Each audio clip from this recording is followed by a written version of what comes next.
இந்த அன்பு, காதல், கோபம், தாபம் இந்த மாதிரி எல்லா ஃபீலிங்ஸையுமே வந்து வெளியே காமிச்சிக்காம மனசுக்குள்ளேயே பூட்டி வச்சுக்கிறது அப்படிங்கிறது ஒரு பெரிய முட்டாள்தனமான விஷயம். கொஞ்ச நாளைக்கு ஓகே, ஒரு கட்டத்துக்கு மேலே அது என்ன ஆகிடும் அப்படின்னா வந்து ஒன்று உள்ளே வச்சு டமால்னு வெடிச்சிடும், இல்லைனா ஒரு பிரச்சனையை எடுத்துகிட்டு வந்து விட்டுரும். அந்த மாதிரி தான் இப்போ காவேரியும் சரி விஜயும் சரி ஒருத்தருக்கு மேலே ஒருத்தர் இருக்கக்கூடிய அன்பு காதலை வெளிப்படுத்திக்காமல் இருக்கிறது.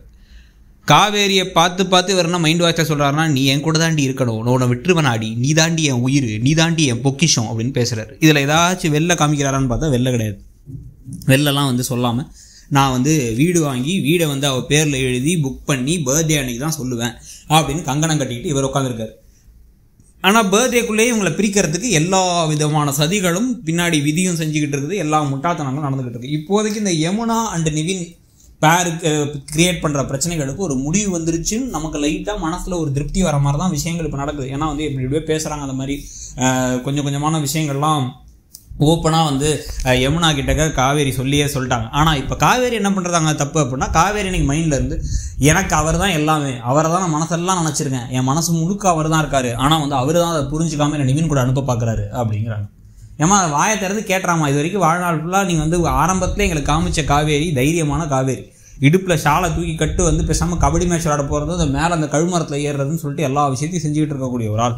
அப்படிப்பட்டவங்க வந்து திடீர்னு வந்து தன்னுடைய காதலன் கிட்டக்க அதே சமயத்தில் வந்து அவரை வந்து மனசுக்குள்ளார கணவராகவும் ஏற்றுக்கிட்டாச்சு, அவர்கிட்ட வாயை திறந்து அப்போ நான் போயிடணும், அப்படி தானே இந்த கான்ட்ராக்ட் அப்புறம் நான் போயிடவா நீங்கள் வந்து அப்படின்னு கேட்கணும். அதையும் சரி ஓகே, அதை கேட்டால் கூட அவருக்கு பணம் அதிகமாக இருக்குது, அதனால அவர்கிட்ட கேட்டால் வந்து பணத்துக்கு ஆசைப்படுறாங்க காவேரின்னு ஒரு பழி வந்துடும் நினைக்கலாம். ஆனால் இன்னொன்று கேட்கலாம்ல, கான்ட்ராக்ட்னு ஒன்று போட்டுட்டு எதுக்காக நீங்கள் வந்து இந்த விஷயத்தை வந்து நீங்கள் வந்து நிவின் கிட்ட சொன்னீங்க, நான் யாருக்கிட்டையும் சொல்லலை, நீங்கள் யாருக்கிட்டையும் சொல்லக்கூடாது அப்படின்னு தானே இருந்துச்சு, அப்புறம் எப்படி அது மாறிச்சு, என்ன நடந்துச்சு அப்படிங்கிறத கேட்கணும்.